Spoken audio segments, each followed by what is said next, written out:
एक भाई का कमेंट आ रहा था मेरे पास कि जब इन्वर्टर ऑन होता है तो घर में इन्वर्टर की सप्लाई जाती है, बिजली आए या ना आए।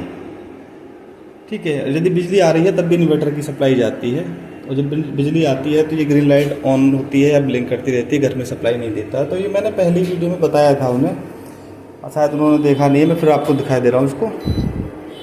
यहाँ से जाओ पहले इस पर, ठीक है, और इस वाले बटन को थोड़ी देर प्रेस रखो। अभी सेटिंग आ गई यहाँ पे, ठीक है, इसके अंदर 41 सेटिंग है।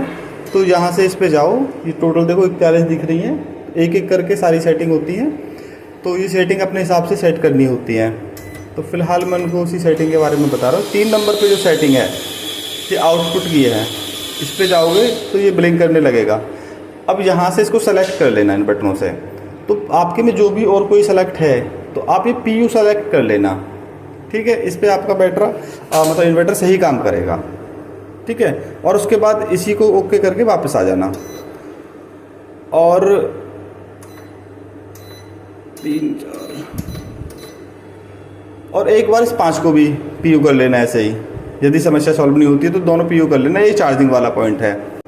और एक भाई मेरे से पूछ रहे थे कमेंट में कि जो एक्सपोर्ट यूनिट होती हैं वो कैसे पता चले। तो देखो, पहले तो मैं इन्वर्टर का बता रहा हूँ आपको।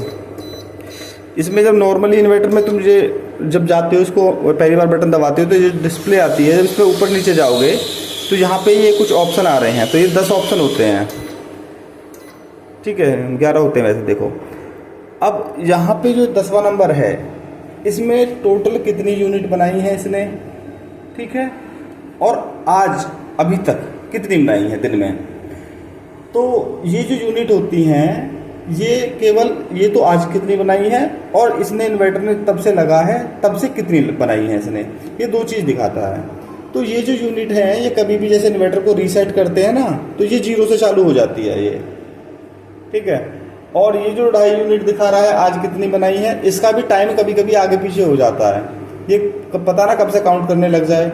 ये मैंने कई बार नोटिस किया, बहुत बार तो सुबह से ही 0 होती है, शाम को 0 हो जाती है 7 बजे, और सुबह से चालू होती है। अब देखो सुबह के अभी 9-10 ही बज रहे हैं, 9 भी नहीं बजे ठीक से, और इसमें 2.5 यूनिट दिखा रही है, बट कितनी बनाई नहीं है। तो ये शायद कल की है। इसका जो मतलब कि होते हैं ना, और दोबारा से रिस्टार्ट होने का जो टाइम है वो शायद कोई बदला हुआ है इसमें।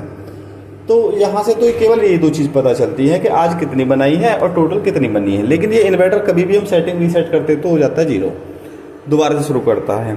एक्सपोर्ट जो असलियत में जो एक्सपोर्ट है वो एक्सपोर्ट है तुम्हारा मीटर के अंदर, जो नेट मीटर लगा हुआ है।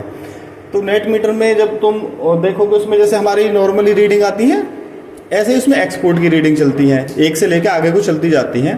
पहले महीने 10 करी, दूसरे महीने 50 करी, और अगले महीने और ज़्यादा करी, तो वो सारी एक साथ लिखी होती हैं। जैसे कि मानो इस महीने मेरी 50 यूनिट एक्सपोर्ट कर दी मैंने पहले महीने, तो दूसरे महीने जो होंगी तो टोटल जो यूनिट उस टाइम पे लिखी होंगी, मानो 101 लिख रही हैं, तो उसमें से पहले 50 घटने के बाद, जो बिल में पहली 50 लिख गई थी, तो पहले 50 घटने के बाद जो 51 बची वो एक्सपोर्ट हुई हैं। तो वो एक्सपोर्ट तो बिल में वहीं आती हैं उसी मीटर पे। लेकिन होता क्या है, ये तो तुम्हें दिखाएगा कि मैंने आज 13 यूनिट बना दी, और नीचे जाके देखोगे आप, मतलब क्रॉस चेक करने लगो सुबह से लेकर शाम तक, देखोगे उसमें तो जी 4 ही बनी है क्या? इसने तो 13 बनाई हैं, तुमने उसमें से यूज़ भी तो कर ली कुछ, बाकी बची हुई इसने एक्सपोर्ट करी है। तो एक्सपोर्ट केवल वहीं देख सकते हो तुम, ये जो तुमने बना दिया वो तो यूज़ हो गई, ठीक है। तो जितनी एक्स्ट्रा बचती है वो एक्सपोर्ट होती है और वो वहाँ पे काउंट हो जाती है। तो उस नेट मीटर में देख लेना, और फाइनल जब आपका बिल आएगा पहले महीने से तुम्हें उसका असर दिखने लग जाएगा, बहुत कम हो जाता है बिल, ठीक है। यही मैं बताना चाह रहा था। अच्छा, एक भाई का कमेंट हो रहा था कि सेम इन्वर्टर है, उनके साथ भी कोई यही रेड लाइट वाली दिक्कत हो रही थी, जो रेड लाइट जलती रहती है ना लोड आने पे थोड़ा सा बिजली जाने के बाद। तो मैंने उसके लिए वीडियो बना रखी है, एक बार देख लेना। और एक भाई पूछ रहे थे कि वो नया सिस्टम लगवाने चाह रहे हैं, इन्वर्टर कैसा है और बैटरी वगैरह के बारे में। तो पहले मैं बताऊं, देखो जब मैं मार्केट में गया तो मुझे कोई नॉलेज थी नहीं, तो मुझे ये इन्वर्टर उसने बताया तो मैं इसको ले आया। आप देख लेना अगर इससे बेटर ऑप्शन कोई मिलता है, क्योंकि ये 2 महीने के अंदर ही एक बार फूक चुका है, ठीक है। अब एक बार फूकने के बाद ही नया रिप्लेस कर दिया, और 1 हफ्ते में इसको रिप्लेस किया था उन्होंने, तो 1 हफ्ते का टाइम बहुत होता है। ठीक है, अगर इससे बेटर ऑप्शन तुम्हें कोई मिले तो आप उसे लगवा लेना, ठीक है, क्योंकि देखो काफ़ी महंगी चीज़ें हैं। अब ज़रूरी नहीं, ये देखो ट्रांसफार्मर लेस है, इसमें वो ट्रांसफार्मर नहीं होता, तो इसलिए बोलते हैं कि ये यूनिट ज़्यादा बनाता है। यूनिट ज़्यादा बनाएगा तो एक्सपोर्ट ज़्यादा करेगा। जो ट्रांसफार्मर वाला होता है जिसमें तार बहुत बड़े लिपटे होते हैं ना आपस में, कि वो यूनिट आपस में थोड़ी बहुत यूज़ कर लेता है।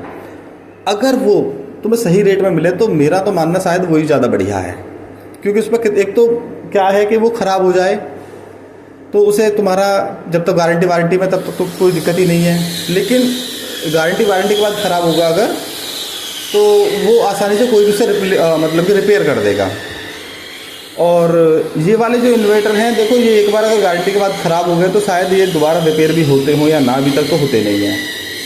और 1-2 महीने में एक बार नया बदल गया है। और 1-2 भाई के और भी कमेंट आ रहे हैं कि उनका भी 1-2 बार ख़राब हो गया है। तो आप देख लेना, जो देखो आपको बेटर लगे। मैं इसकी सलाह नहीं दूंगा कि तुम्हें इसे ही लगवाना है। और दूसरा जो लिथियम, बहुत से कह रहे हैं कि मैंने लिथियम बैटरी लगवा ली है। देखो मैंने लिथियम बैटरी वास्तव में यूज़ नहीं करी है, मैंने उसके बारे में यूट्यूब पर अच्छे से देखा। तो लिथियम बैटरी का क्या है कि वो देखो इससे महंगी आती हैं, ठीक है, और छोटा सा डब्बा होता है वो यहीं टंग जाता है साइड में। ये जब बैटरी है 4, 5, 6 या 10 साल बाद कभी जब भी ख़राब हों, ठीक है, जब इनको बेचोगे तो ये कुछ रुपए किलो जाएंगी, ठीक है। ये बैटरी जब बेची जाएंगी, ये फ़िलहाल मानो 30,000 की लगी थी, तो ये 15,000 या 13,000, 14 की कुछ की बिक जाएंगी जब नहीं लोगे। लिथियम बैटरी एक बार लगवाओगे आप, महंगी लगेगी, लेकिन जिस बार वो ख़राब हो जाएगी, जिस भी टाइम पे ख़राब होगी, उसकी वैल्यू 0 होती है। उसकी अभी कोई मतलब 0 ही है, वो वास्तविकता तो ये है। तो इस चीज़ को थोड़ा सा ध्यान में रखना, क्योंकि वो वैसे तो बहुत बढ़िया लगती है कि अपना कहीं टांग दिया, बहुत आराम से बढ़िया कर रहा है कि 10 साल की गारंटी और 20 साल की गारंटी, देखो वो चल जाए बहुत ही बढ़िया है। क्योंकि मैंने देखो चला ही नहीं है, तो मैं सही बताऊँ, मेरा भी मन उसी को लगाने का था, लेकिन मैंने उसके बारे में ठीक से जब जानकारी ली, यूट्यूब पर देखा, तो मेरा मन तो इसीलिए हट गया उसका, क्योंकि वो बाद में उसकी वैल्यू 0 हो जानी है। अब एक ना एक दिन तो देखो बदलनी पड़ेगी, उतनी तो बिजली बचाने के लिए या यूज़ करने के लिए हम चीज़ों को कर रहे हैं। और किसी वजह से वो बैटरी पहले ही ख़राब हो जाए तो उसके सेल वगैरह बदलवाते रहो फिर, तो मेरा मानना तो वो है नहीं। और देखो अपने हिसाब से चलना तो मैं, ठीक है, मैं आपको ऐसी सलाह नहीं दूंगा कि आपने जब पूछा है तो मैं आपको अपने हिसाब से सही सलाह दूंगा, लेकिन करना आपको अपने हिसाब से है जो आपको सही लगे, ठीक है ना। और एक लास्ट में बताना चाहूँगा, एक बाईपास ज़रूर करा देना लाइट का, इन्वर्टर में बाईपास होता नहीं है। एक भाई की और कमेंट थी कि रात के टाइम पे ये जो सोलर वाली जो लाइन है, ये वाली, ये जब रात होती है ना, जो सोलर बिजली बनानी बंद कर देता है तो ये चले जाती है, यहाँ पे जो ब्लिंक जल रही है ना, ये चली जाती है। लेकिन कभी कभी रात के टाइम पे ये बार बार आती है। इसका मतलब है कि सौर ऊर्जा जो पैनल है वो करंट बना रहे हैं, ये आती है और जाती है, आती है और जाती है। तभी आती और जाती है तो इन्वर्टर आवाज़ करता है बीप की। और ये पहला वाला जो मेरा इन्वर्टर था वो सेम समस्या उसके साथ थी। वो कभी भी रात को पूरी रात कहीं पे मचा गया, वो हर 5 सेकंड या 10 सेकंड में उसका बदला टाइम था, कहीं पे रखा वो। मैंने इंजीनियर को बुलाया, इंजीनियर बहुत बढ़िया था, उसने आकर इसका अलार्म बंद कर दिया बस। उसने इसके 14 नंबर की सेटिंग है, यहाँ से जाओगे, ठीक है, और इसमें यहाँ से जाओगे 41 इधर तक जाते, मैं हमेशा वापस की तरफ पहुँच जाता हूँ। यहाँ पे एक 14 नंबर की सेटिंग है, हाँ शायद ये अलार्म की है, ये सेटिंग में देखना पड़ेगा, अपनी बुक जो मिली होगी उसमें लिख रहा होगा ये 14 नंबर की शायद अलार्म है, और देख लेना शायद बुक में कितना लिख रहा, मैंने ध्यान नहीं दिया। तो उसने केवल इसके अलार्म को बंद कर दिया, ठीक है, समस्या ख़त्म नहीं करी थी उसी। मैंने उसे बोला यार ऐसा काम थोड़ी ना चलेगा, अभी ये अलार्म है इसलिए कि इसमें कोई समस्या हो तो ये आवाज़ करेगा, हमें पता चल जाएगा। लेकिन बोला कोई दिक्कत नहीं है जी, कोई नहीं हो रहा तो क्या करूँ जी, अलार्म बंद कर दो। वो करके चला गया अलार्म बंद, और 10 दिन के बाद वो इन्वर्टर फूक गया, ठीक है, पता ना कैसे कैसे आवाज़ कर रहा होगा वो।